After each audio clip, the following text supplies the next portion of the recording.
Entonces, a mí me inquietaba el hecho de que después del taller, había mucho silencio, ¿no? O sea, ya se acabó, vámonos, pum, pum, pum, y ya, ¿no? Entonces había pocas oportunidades de encontrar gente con la cual retroalimentar, que te retornara, pero oye, ¿y eso por qué y tal y tal? Entonces me empezó a quitar esa parte de que no había, por otro lado, en el caso de la danza buto, no tiene una escoleta formal, no forma parte del currículum de una universidad, ¿no? de las academias de danza, ¿no? Entonces, yo lo digo en broma que el buto se aprende en la calle, ¿no? Un tallercito de 1 hora, de 3 horas, entonces también es muy fragmentado, ¿no? A mí por lo menos me costó años lograr integrar conocimientos tan sueltos, pues, ¿no?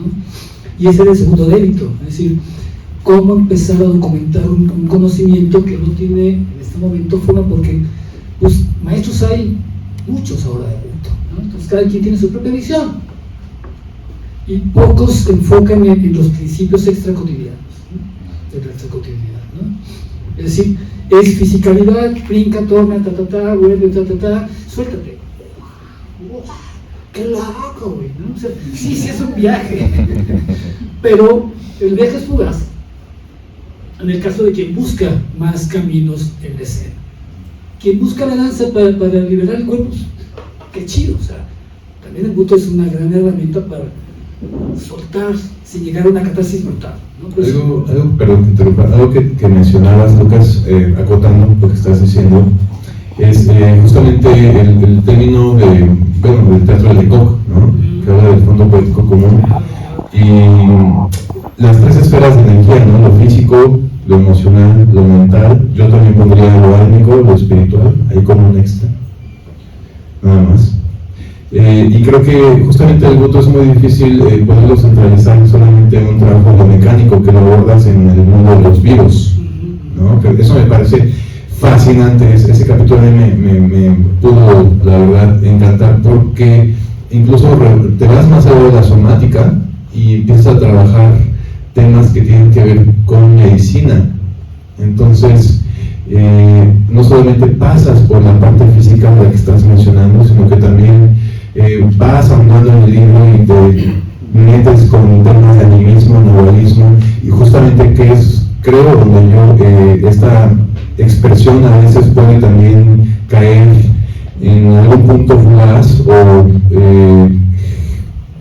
¿cómo lo podría decir? Hasta un poco superfluo, porque es muy difícil, ¿no? Empezar a trabajar o tocar esos temas. Sin embargo, en el último capítulo, el maestro por ahí da algunas llaves, algunas técnicas.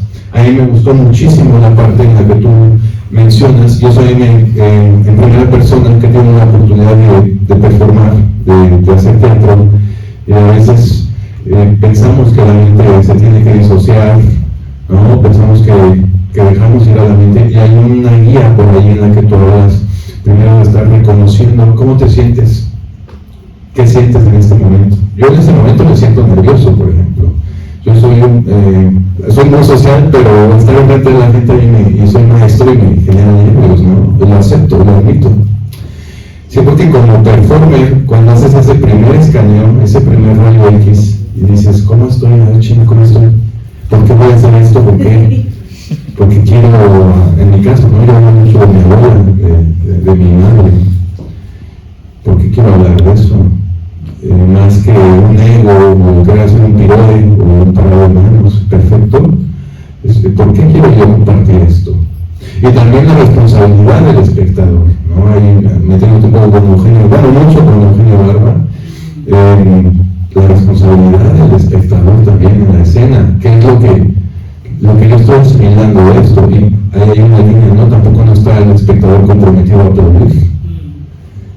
Me parece muy, lo dijo el maestro Javier, muy didáctico, como pedagogo, también te lo puedo decir, totalmente dialéctico y pedagógico el transcurso que llevas en tu material. Gracias. Sí, gracias Cristo por eso. Entonces, en ese sentido pedagógico eran mis inquietudes, ¿no? Es decir, entonces me dediqué a investigar, a leer, a preguntar, a escuchar con mucha atención lo que estos decían. decían a los maestros sobre el cuerpo corporal. Entonces me permite entender que había cosas visibles e invisibles, para ligarlo con algo común, ¿no? Es decir, que el mundo está lleno de cosas, pero muchas cosas están aquí abajo, lo no visible. El maestro estaba haciendo, nos decía que en algún momento nos decía, cuando miren un árbol, no miren la fronda, miren los huecos entre las hojas, entre las ramas, para que puedan observar qué es lo que se esconde en las zonas no visibles a la vista, pues, ¿no? Entonces realmente nuestra mirada es muy superficial en el mundo, ¿no?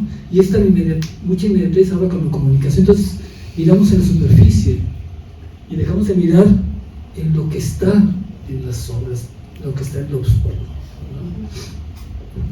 Y cuando hablamos de oscuro no hablamos de esa oscuridad de temor, la oscuridad llena de monstruos, porque esa oscuridad ese miedo es construido, ¿no? Si te portas mal, bien el coque te llevará.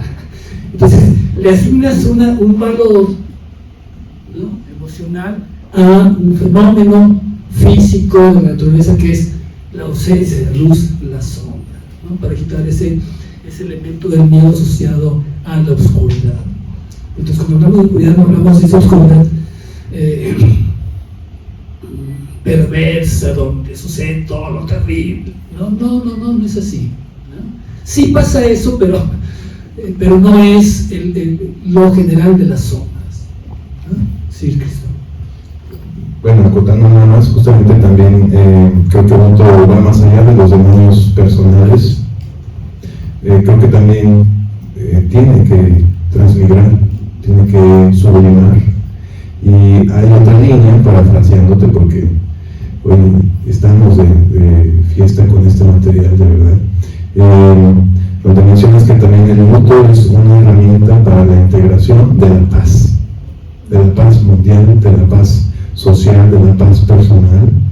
Y pues estoy totalmente de acuerdo con eso, ¿no? O sea, el luto es un trabajo escénico, también hay maestros teóricos que es una expresión escénica y se despersonaliza, realmente lo que tú sientes ahí no importa, porque tú estás encarnando la tristeza mundial, la tristeza colectiva, el inconsciente colectivo, tu tristeza como tal, se tiene que despersonalizar. Sin embargo, creo que en ese estado de alquimia, en ese estado de transformación, de transmigración, si sucede, si es real, si es auténtico, creo que sí, yo estoy totalmente de acuerdo que es una herramienta para la integración de la paz. Así que claro, porque el camino del autoconocimiento te permite entonces reconocer tus sombras, tus lados oscuros y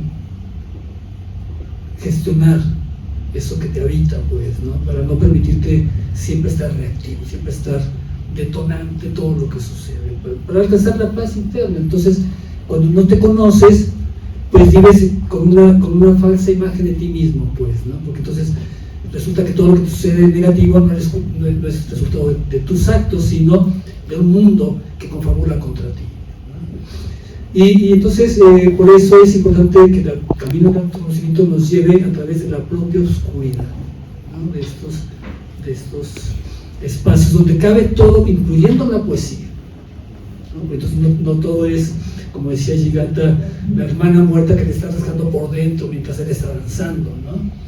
No, también es, como dices, quitarle este asunto de los demonios personales y hablar de la poesía de la vida, de la poesía y de la belleza de la fealdad también, porque lo que hacían esos maestros, Giganta y Ono, era justamente explorar, observar, contemplar qué pasaba a su alrededor.